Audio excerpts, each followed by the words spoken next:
আজকের গুরুত্বপূর্ণ আঞ্চলিক সংবাদে সবাইকে জানাই স্বাগত। আজ হলো 5 নভেম্বর 18 কার্তিক বুধবার। আজকের সকালের বরাক উপত্যকা তথা আসাম এবং দেশ বিদেশের গুরুত্বপূর্ণ বিশেষ বিশেষ খবরগুলি হলো: অর্থ সংগ্রহের অভিযোগে বরখাস্ত জয়পুর থানার 2 পুলিশ কর্মী। করিমগঞ্জ জেলার নাম পরিবর্তনের বিরুদ্ধে তীব্র আন্দোলনের সিদ্ধান্ত নাগরিক কমিটির। দাবিতে অনড়, দ্বিতীয় দিনে অবস্থান ধর্মঘট অব্যাহত এনএচএম কর্মচারীদের। ক্ষমতা এলে মহিলাদের বছরে 30,000 টাকা অর্থ সাহায্য, ভোটের দুদিন আগে ঘোষণা তেজস্বীর। গৃহযুদ্ধের আগুনে জ্বলছে সুদান, তীব্র মানবিক সংকটে 1 কোটিরও বেশি মানুষ। জুবিন গর্গের ন্যায়ের দাবিতে 25 সংগঠনের উত্তাল প্রতিবাদে কাঁপল গুয়াহাটির রাজপথ। ছত্তিশগড়ে যাত্রী মালবাহী ট্রেনের সংঘর্ষে মৃত 8, আহত 14, ক্ষতিগ্রস্ত সিগন্যাল সিস্টেম, বন্ধ রেল চলাচল, চালু হেল্পলাইন।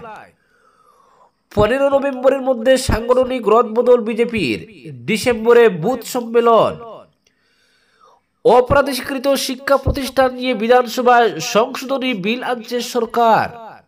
এবং সর্বশেষ খবরটি হলো, শিলচরে এলিভেটেড করিডোরের জমি অধিগ্রহণে শুরু ল্যান্ডমার্কিং, ফিতা নিয়ে রাজপথে পূর্ত ভূবাসন দফতর। আজ হাসপাতাল রোড এনএস এভিনিউতে হবে মাপজোখ। এবারে শুনুন বিস্তারিত খবর।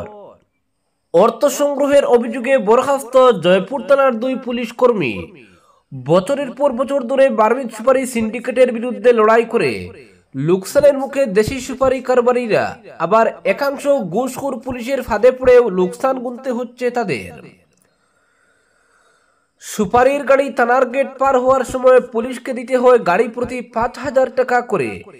এমনই এক দৃশ্য সামাজিক মাধ্যমে ভাইরাল হয়েছে।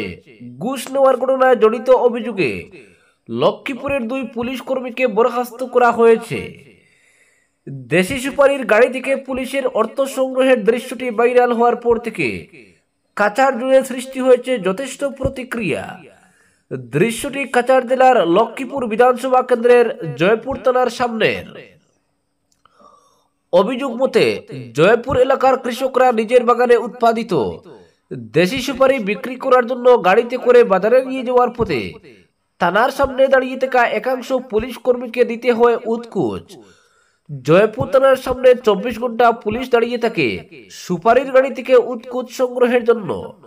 গাড়ি প্রতি দিতে হয় 5,000 টাকা করে এবং দাবি মতো অর্থ না দিলে নানা অজুহাত দেখিয়ে ঘন্টার পর ঘন্টা আটকে রাখা হয় গাড়ি। এমনই অভিযোগ উত্থাপিত হয়েছে।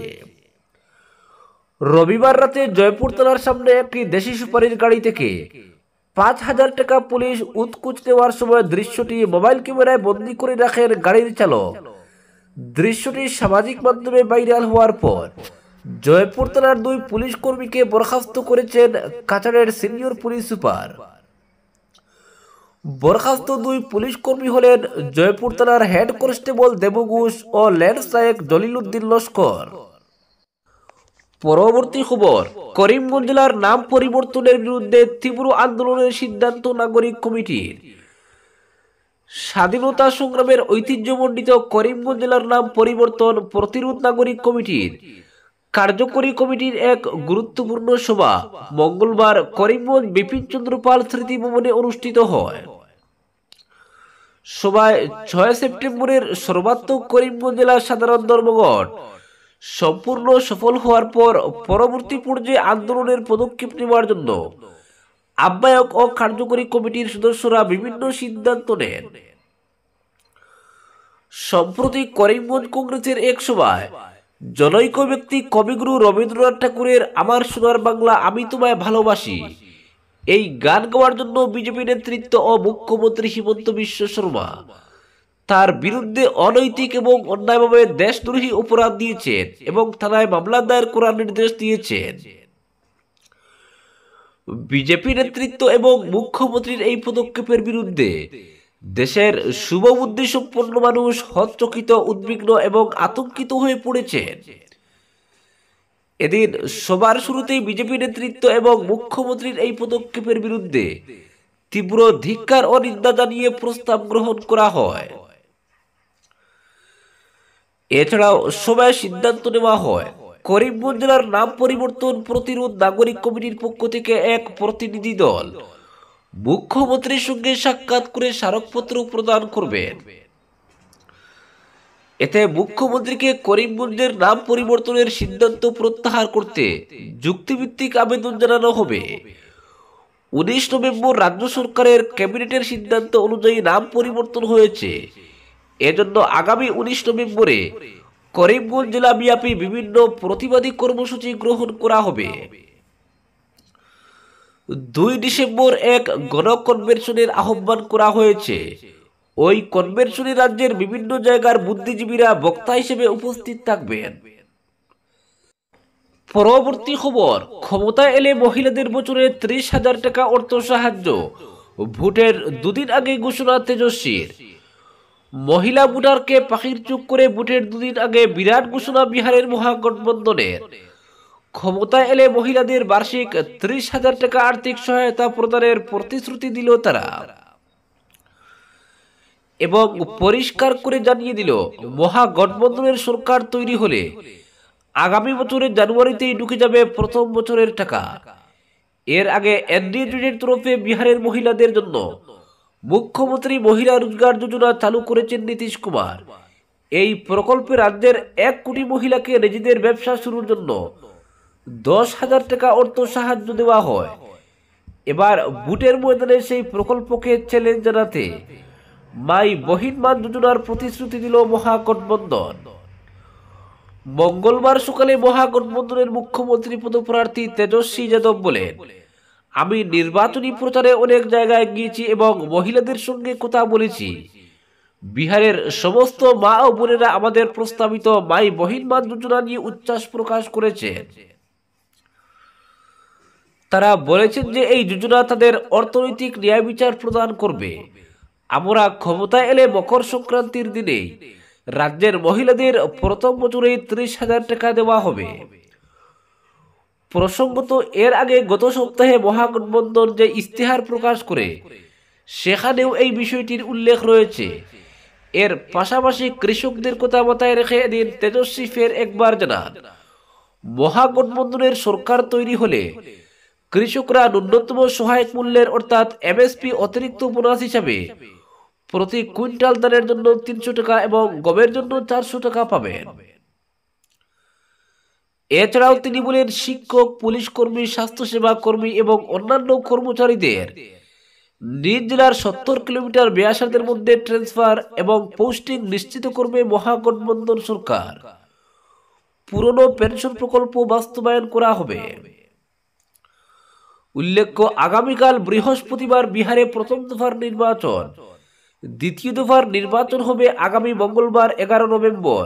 ভোট গণনা এবং ফল প্রকাশ হবে 14 নভেম্বর। পরবর্তী খবর, দাবিতে অনড়। দ্বিতীয় দিনেও অবস্থান ধর্মঘট অব্যাহত এনএইচএম কর্মচারীদের। সারা রাজ্যের সঙ্গে সঙ্গতি রেখে দ্বিতীয় দিনেও অবস্থান ধর্মঘট পালন করলেন কাছাড় জেলা এনএইচএম এর 7 শতাধিক কর্মচারী। শিলচর সতীন্দ্রমোহন দেব অসামরিক হাসপাতাল প্রাঙ্গণে এদিন ধর্মঘটের দ্বিতীয় দিন সমকাজের সমবেতন সহ মোট 5 দফা দাবির স্লোগানে মুখরিত করে তুলেন।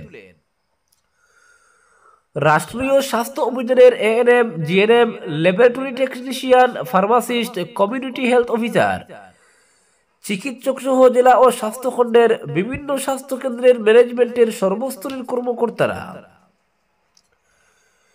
এনএইচএম এমপ্লয়িজ অ্যাসোসিয়েশন ও সারা Assam health and technical welfare অ্যাসোসিয়েশনের কেন্দ্রীয় কমিটি আয়োজিত রাজ্যব্যাপী এই ধর্মঘট সোমবার শুরু হয়। 3 দিনের এই অবস্থান ধর্মঘট আজ বুধবার শেষ হবে। তবে পূর্ব নির্ধারিত সূচি অনুযায়ী আগামী 12 নভেম্বর অবধি এনএইচএম এর কর্মচারীরা কোনো ধরনের রিপোর্টিং করবেন না। মঙ্গলবার অবস্থান ধর্মঘটের দ্বিতীয় দিনে প্রাসঙ্গিক বক্তব্য রাখতে গিয়ে এনইএ এবং আটোয়া কর্মকর্তারা জানান, অবস্থান ধর্মঘটের ফলে জেলায় জরুরিকালীন স্বাস্থ্য পরিষেবা থেকে বঞ্চিত হচ্ছেন সাধারণ মানুষ। বিশেষ করে আইসিইউ, নিকো, ল্যাবরেটরি, প্রসূতি, টিকাকরণ, দুর্ঘটনা, নোটারিশিয়াল রিহ্যাবিলিটেশন সেন্টার ইত্যাদির মতো অতি জরুরি পরিষেবা থেকে সাধারণ মানুষ বঞ্চিত হওয়ার দুঃখ প্রকাশ করেন তারা আরো বলেন, দীর্ঘ বছর ধরে দফায় দফায় দাবি জানিয়ে এলেও সরকার তাদের প্রতি সহমর্মিতা প্রকাশ করেনি। তাই এবারের আন্দোলনে প্রথমবারের মতো তারা জরুরিকালীন স্বাস্থ্য পরিষেবা থেকে হাত গুটিয়ে নিয়েছেন। একদিকে কোভিড যোদ্ধা বলে স্বীকার করলেও এনএইচএম কর্মীদের ন্যায্য প্রাপ্তি থেকে নানা অজুহাতে বঞ্চিত রাখা হয়। তারা বলেন, এবারের আন্দোলনে ফলাফল না আসা পর্যন্ত তারা পিছু হটছেন না। তাদের পিঠ এখন দেয়ালে ঠেকেছে বলে রাস্তায় নেমে আসতে বাধ্য হয়েছেন। তারা জানান, প্রথম দিনের আন্দোলনের পর ধর্মঘট প্রত্যাহার করে দুটি সংগঠনকে আলোচনায় বসার আহ্বান ইতিমধ্যে জানিয়েছে সরকার। তবে আন্দোলন প্রত্যাহার করে কোনো আলোচনা নয়, সেটা জানিয়ে দিলে সরকারের আহ্বানে মঙ্গলবার সন্ধ্যায় মিশন সঞ্চালকের সঙ্গে আলোচনায় বসেন কেন্দ্রীয় কর্মকর্তারা। কিন্তু সন্তোষজনক কোনো ফল না আসায় পূর্ব ঘোষণা অনুযায়ী রাজ্য জুড়ে আন্দোলন চলবে বলে স্পষ্ট জানিয়ে দিয়েছেন কেন্দ্রীয় সংগঠনের কর্মকর্তারা। এদিন কাছাড় জেলার ধর্মঘটে ছিলেন এনইএ এবং আটোয়ার সর্বস্তরের কর্মকর্তারা। পরবর্তী খবর, শিলচরে প্রস্তাবিত এলিভেটেড করিডোর নির্মাণে জমি অধিগ্রহণের লক্ষ্যে ল্যান্ডমার্কিং শুরু করল ভূবাসন দপ্তর এবং পূর্ত বিভাগ। ট্রাঙ্ক রোডের রেডিও স্টেশন থেকে ক্যাপিটাল পয়েন্ট চুয়ে সেন্ট্রাল রোড দূরে প্রেমতলা পয়েন্ট পর্যন্ত ইতিমধ্যে ল্যান্ডমার্কিং প্রক্রিয়া শেষ করা হয়েছে। বুধবার থেকে এই প্রক্রিয়া এগিয়ে নেবে পূর্ত বিভাগ এবং সেটেলমেন্ট। মূলত ল্যান্ডমার্কিং এর পর জিরাতের কাজ শেষ করে তড়িঘড়ি জমি অধিগ্রহণ করতে চাইছে পূর্ত বিভাগ। সবকিছু ঠিকঠাক থাকলে চলতি বছরেই এলিভেটেড করিডোরের আনুষ্ঠানিক শিলান্যাস সেরে নিতে চাইছে পূর্ত বিভাগের শিলচর ডিভিশন। বিভাগীয় সূত্রে খবর, শিলচরে এলিভেটেড করিডোরের প্রথম ফেজে ট্রাঙ্ক রোড থেকে শুরু করে সেন্ট্রাল রোডের উপর দিয়ে রাঙ্গিরখাড়ি পয়েন্ট পার হয়ে হাইলাকান্দি রোড পর্যন্ত যাবে উত্তোলিত পথ। 3.80 কিলোমিটার এই করিডোরের 0 পয়েন্ট ধরা হয়েছে হাইলাকান্দি রোডকেই। ল্যান্ডমার্কিং শুরু করে কোনো বাধা বিপত্তি ছাড়া নির্বিঘ্নে প্রক্রিয়া এগিয়ে যাচ্ছে বলে দাবি পূর্ত বিভাগের। নাগরিকরা স্বতঃস্ফূর্ত সাড়া দিচ্ছেন বলে জানান এক পূর্তকর্তা। জানা গেছে, মঙ্গলবার ল্যান্ডমার্কিং করেন পূর্ত বিভাগের সহকারী বাস্তুকার জয়বল তাওসেন এবং সুমন দাস সহ ভূবাসন দপ্তরের সুপারভাইজার চুনিলাল দাস। অন্য এক সূত্রের খবর, রেডিও স্টেশন থেকে ইটখোলা পয়েন্ট পর্যন্ত 18.5 মিটার চৌড়া রেখে ল্যান্ডমার্কিং করা হয়েছে জমি অধিগ্রহণের জন্য। এছাড়া ক্যাপিটাল পয়েন্ট থেকে 16.40 মিটার হাসপাতাল রোড অংশে 14.10 মিটার চৌড়ার হিসেবে জমি অধিগ্রহণের প্রক্রিয়া শুরু করা হয়েছে। সূত্রের খবর, করিডোরের গতিপথে মাঝখানে উঠানামার বাইলেনের স্থানে 18.55 মিটার পর্যন্ত চৌড়া রাখা হবে। সেন্ট্রাল রোডে বর্তমানে রাস্তা চৌড়া 9.10 মিটার, সেখানে 14.10 মিটার পর্যন্ত জমি অধিগ্রহণের এলাকা বৃদ্ধি করা হয়েছে। উল্লেখ্য, গত 10 সেপ্টেম্বর এলিভেটেড করিডোর নির্মাণের জন্য দরপত্র আহ্বান করেছিল আসাম সরকার।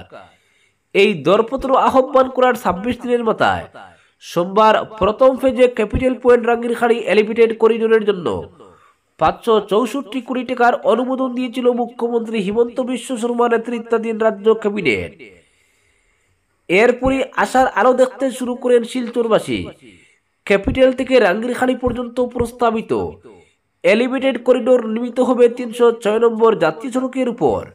বর্তমানে এই সড়কটি একদিকে যেমন অত্যন্ত ব্যস্ততম, তেমনি সব সময় যানজটের সমস্যা লেগে থাকে। মেডিকেল এনআইটি বিশ্ববিদ্যালয়ে যাওয়ার ক্ষেত্রে এই সড়কটি ব্যবহার করতে হয়, ফলে জরুরি হয়ে পড়েছে এলিভেটেড করিডোর নির্মাণ। পরবর্তী খবর, ভয়াবহ গৃহযুদ্ধে আগুনে জ্বলছে আফ্রিকান বৃহত্তম দেশ সুদান। 2023 সালের এপ্রিল থেকে শুরু হওয়া সংঘাত ক্রমশ ছড়িয়ে পড়ছে পশ্চিমের দারফুর থেকে পূর্বাঞ্চল পর্যন্ত। সরকারি বাহিনী, সুদানিজ আর্ম ফোর্সেস এবং আধা সামরিক র্যাপিড সাপোর্ট ফোর্সেসের মধ্যে ক্ষমতার দ্বন্দ্বে দেশ জুড়ে চলছে রক্তক্ষয়ী লড়াই। রাজধানী খার্তুম, দারফুর, কর্ডোফান সহ একাধিক শহরে দুই পক্ষের দখলদারির লড়াইয়ে অসংখ্য সাধারণ মানুষ প্রাণ হারাচ্ছেন, বাস্তুচ্যুত হচ্ছেন। রাষ্ট্রপুঞ্জ ও মানবাধিকার সংস্থাগুলোর মতে সম্প্রতি আল ফাশির শহরের পতনের পর দারফুর অঞ্চলের সংঘাত আরও ভয়াবহ রূপ নিয়েছে। এই শহর ছিল দারফুরের সুদানি সেনাবাহিনীর শেষ ঘাঁটি। শহরটি পতনের পর আরএসএফ কার্যত দেশের 1/4-এরও বেশি অংশ নিয়ন্ত্রণে নিয়েছে। রাষ্ট্রপুঞ্জের মানবাধিকার কার্যালয় জানিয়েছে, আল ফাশির দখলের সময় শত শত বেসামরিক মানুষ ও যোদ্ধা নিহত হয়েছেন।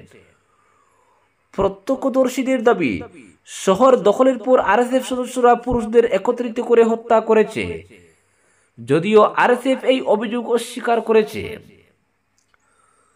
আন্তর্জাতিক রেড ক্রস কমিটির সভাপতি মির্জানা স্পেলজারিক জানিয়েছেন, আল ফাশির থেকে পালিয়ে আসা মানুষের অবস্থা অত্যন্ত করুণ।